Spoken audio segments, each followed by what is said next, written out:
into different categories. Now, we have classified matter in two states, that is physical state and another one is chemical state. Physical state and chemical state.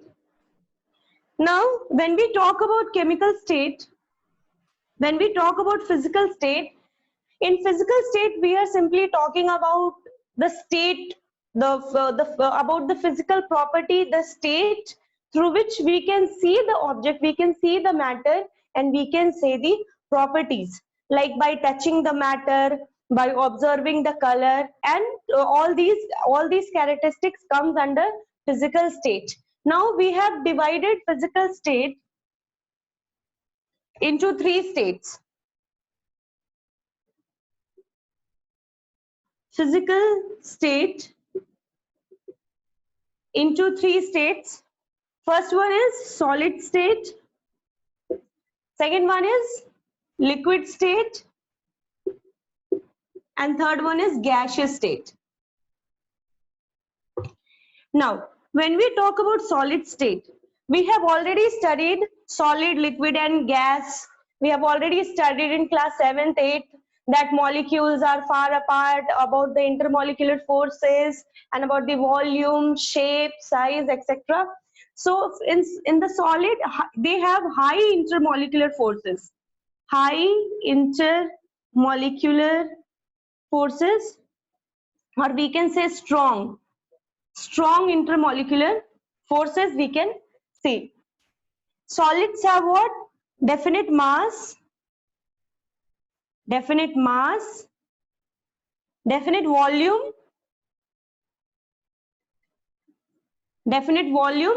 and it has definite mass, definite volume, definite shape. Solids have. Now when we talk about liquids have intermolecular forces strong but weaker than solids. Like if we draw the diagram, if we have if this is the solid, molecules will be like this, strongly packed. There won't be any space in the solid, like that. What happens when we apply extra energy or extra force to the solids? What happens? There is no gap between the molecules of the solid. Then in that case, what will happen? These molecules, after getting energy or after getting any charge or electricity, it will move to and fro. There won't be permanent movement in the solid. Why it happens? Just because the high intermolecular forces are there. So in exam, sometime question can be asked, why movement of the solid molecules are not permanent, cannot be seen. So the reason is it has high or strong intermolecular forces. So this is the reason. Now when we talk about liquid, if we see the liquid, molecules are like that. Now there is some amount of space between the molecules. Now when we apply some amount of heat or energy, what happens? These molecules will move here, this molecule will move here, and this molecule will move here. We can take the simple example, like when we boil the water, what happens? When we start boiling the water, when we see the bottom of the surface of the pot or any vessel we have taken, what happens? The molecule which is down below, which is at the bottom of the surface of the pot, what happens? After getting heat, it comes up, and the molecules, water molecules which is on the top of the container, that will go down. So in a cyclic manner it happens. So basically after getting energy or after getting charge, it comes, it rotates, basically the movement happens. Understood? So that is why because of the weak intermolecular forces as compared to solid. Understood? Now it has fixed mass, Mass will be fixed. Why? Because number of molecules are fixed. Mass will be fixed, but volume will not be fixed. Volume not fixed. Understood? So this is the characteristics of solids and liquid. When we talk about gases, what happen in gases? Molecules are like this. There will be huge gap. There will be huge gap between one molecule to another molecule. And in that case, what happens? It does not have any fixed mass, fixed volume or any fixed shape. It does not have fixed shape and fixed volume. And it has very weak, means lesser than this. Weak intermolecular forces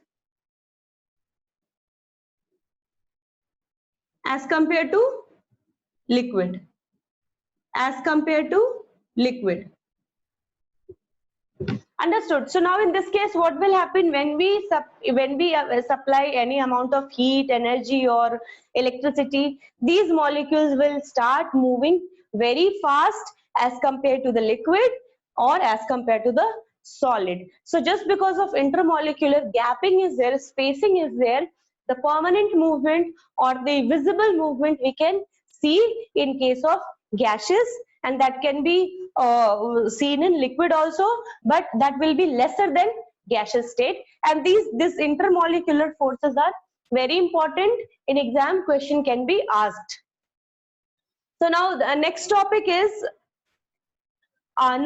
we have characterized the whatever we have studied, the physical state. We have characterized, we have divided into three segments, or in three classes, that is solid, liquid and gases.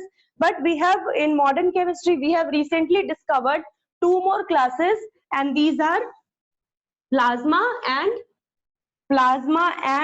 zero temperature state. And what is that?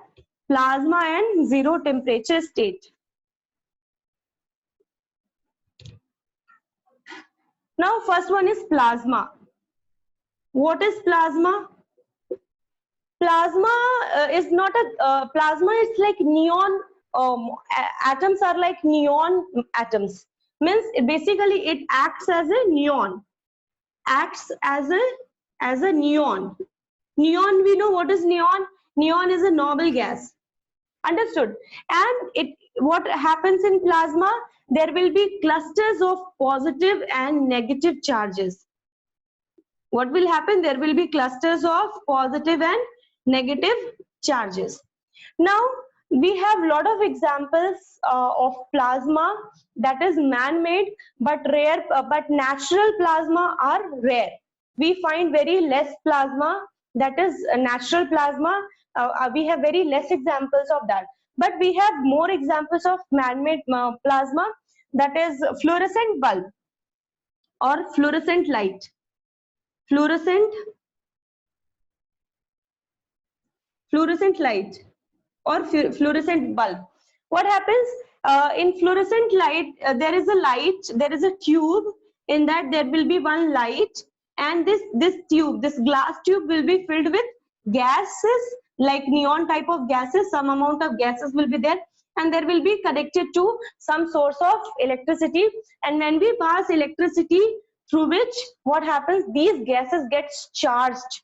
Understood? These gases get charged, and the bulb lighted up. And what happens after that? We get tremendous amount of electricity because of the charging of the gases. So this is the example of fluorescent. This is the example of plasma. Now another one is zero temperature state. Zero temperature state. What is the zero temperature state? It's the fifth one. Zero temperature state.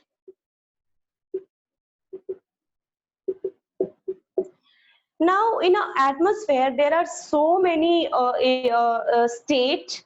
There are so many statements. There are so many physical state of the substance, state of the matter that exist in zero temperature. Means that doesn't mean exactly zero, but that will be near to zero. Means what we can say, that will be near to zero. This is called zero temperature state, and we have so many phenomena. Basically, it does not deals with any kind of solid state, means that does not belongs to any kind of particular fixed state, but there will be some amount of phenomena that can be seen at near to zero temperature. And the first one is superfluid. Second one is Bose Einstein condensate.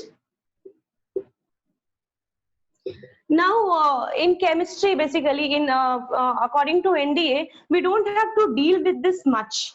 But in exam, these examples can be asked, and you have to find out the state. Like there will be 4 options, and you have to find out which one belongs to zero temperature state.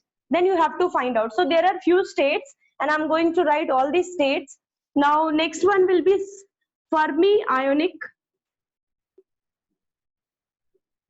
condensate.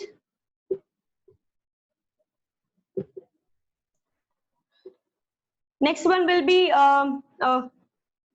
quantum Hall state.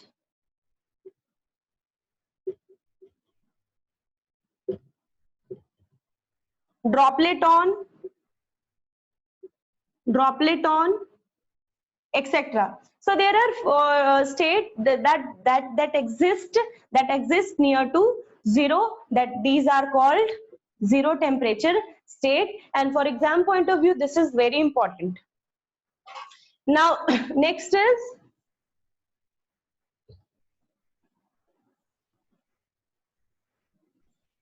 chemical state. Now, when we talk about chemical state,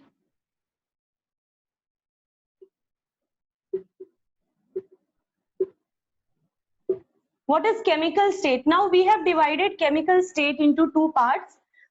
First one is pure substances, and second one is mixtures. Now, pure substances also we have subdivided into elements, binary compounds, then next will be binary compounds, next will be multi-elemental compound. Now, elements are the substance that cannot be divided by physical method. Basically, earlier it was believed that we cannot subdivide elements, but later on we have discovered so many scientists discovered different methods by which we can divide elements into 3 parts. That is metal, non-metal, and metalloids. And later on also elements can metal, non-metal, and metals, basically atoms also can be divided into electron, proton, and neutron. So now elements total, as of now we have 120 elements. In most of the books you will get 118 elements, but till the date till today we have 120 elements. In that total 94 elements are natural elements,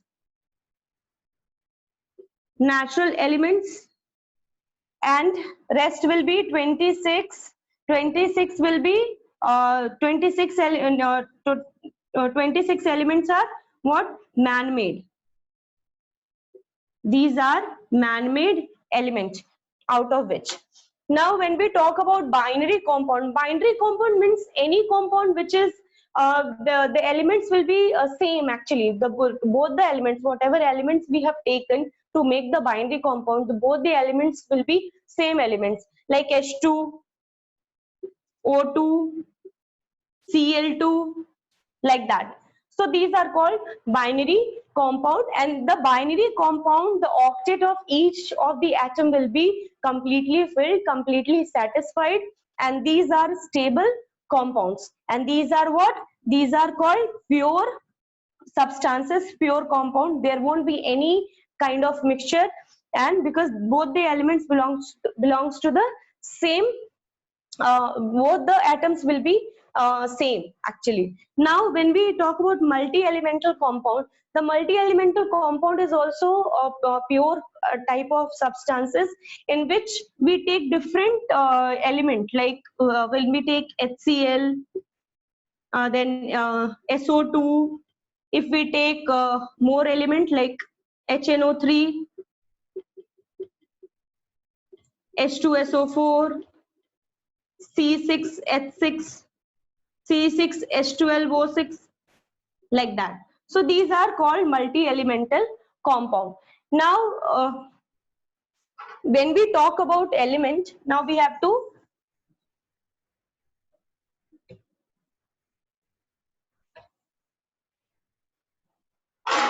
element we have divided into three categories, that is metals, non-metals, third one will be metalloids. Now metals are tendency to form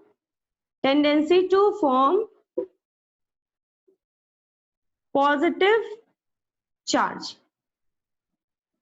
Now what does it mean? Tendency to form positive charge means whatever metals we have taken, whatever element is that has tendency to lose electron and to acquire a positive charge, to gain a positive charge.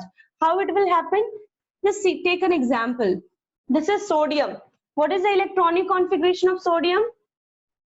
Element is, atomic number is 11.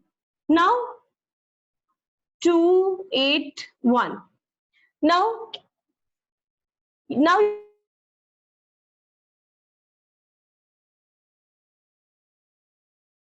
shell, and that is not 8, means for stability either we require 8 or 2. It should be duplet or octet. Now in case of sodium, what will happen? Acquiring 7 electron means gaining 7 electron from the other element will be difficult for sodium. So in this case, what will sodium will do? Sodium will release this 1 electron, and in this case sodium will acquire 1 positive charge. So now metals are what? Electropositive. Metals are what? Electropositive. Understood? So this is, and sodium is a metal. So now we can say tendency to form positive charge, and because of this reason we say metals are electropositive in nature. Electropositive. So wherever a positive charge comes on any element, we characterize them as a metals. Understood? So now, and hydroxides of metals. Hydroxides of metals are basic or what? Basic or amphoteric.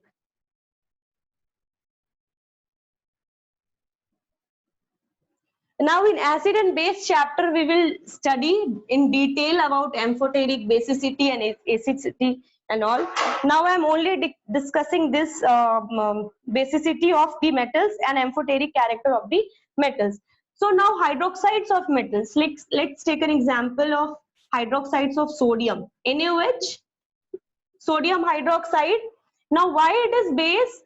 What happens? This, when we add sodium hydroxide in water, what will happen? This OH will get converted into ions, and it will form Na plus and OH minus ions. Understood? So now why it is called basic in nature? Because it can release OH minus ion in the solution. As of now we know, as per our concept, we know acid are the substance that can release OH minus ion in the solution, and bases are the substance that can release OH minus ion in the solution, and acids are the substance that releases H plus ion in the solution. So as per that concept, what happens? Metals are basic, and hydroxides of metals are basic and amphoteric in nature. Now next is what? Malleable. Metals are malleable, ductile. We can convert into thin wire, and we can beat and we can convert it into what? Thin sheet. So the metals are malleable and ductile. The only metal that exists, all the metals are in solid state, only one metal, that is mercury, Hg, that exists in liquid state. That is very important. In exam it can be asked which metal exists in liquid state. That will be mercury. Aluminum is the most abundant metal on the earth. Aluminium is the most abundant element by mass on this earth. So these two elements are important. First one is mercury, second one is aluminium. Now come to the non-metals.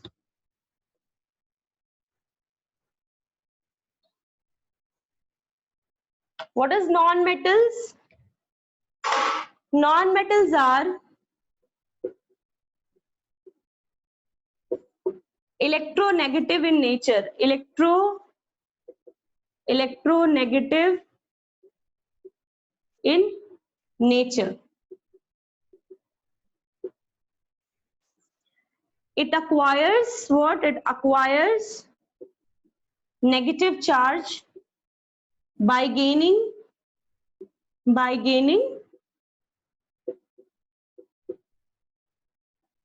an electron. Now, if we take some example, SO2. Now, sulfur dioxide. What happens with sulfur dioxide? Sulfur dioxide is acidic in nature, because this sulfur dioxide, SO2. Now, when we study acid and bases, we have to, in that chapter we have to study Lewis acid-base concept. According to that concept, whatever element releasing one lone pair of electron, that will behave as an base, or whatever element is accepting lone pair of electron, that will behave as an acid. Now in this case, sulfur is accepting a lone pair of electron, that's why it behaves as a base. Means oxide of sulfur. Oxide of sulfur means oxide of non-metals will be basic, will be acidic in nature. Understood? Will be acidic in nature. Oxides of non-metals, this is very important, are basic in nature. Sorry, acidic in nature, sorry. Acidic in nature. Understood? So like that it happens. Now non-metals are brittle, we can break them easily, and there will be bromine is the only non-metals that all non-metals are solid except bromine. All non-metals are solid except bromine. Bromine exists in a liquid state, and all the non-metals are what? Solid except bromine. Now what will be metalloids then? Metalloids, whatever elements properties, means properties of elements that exist between metals and non-metals, that will behave as in metalloids.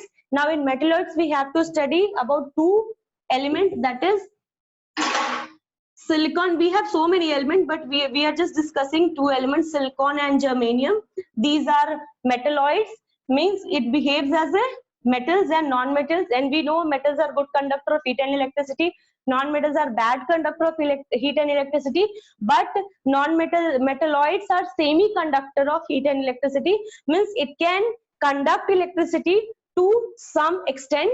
That means silicon and germanium is used as a semiconductor in transistor, and we have studied about the transistor, that NPN and PNP transistor. We have two type of transistor. So silicon and germanium acts as a semiconductor, and this is very important for exam, because in exam it can be asked.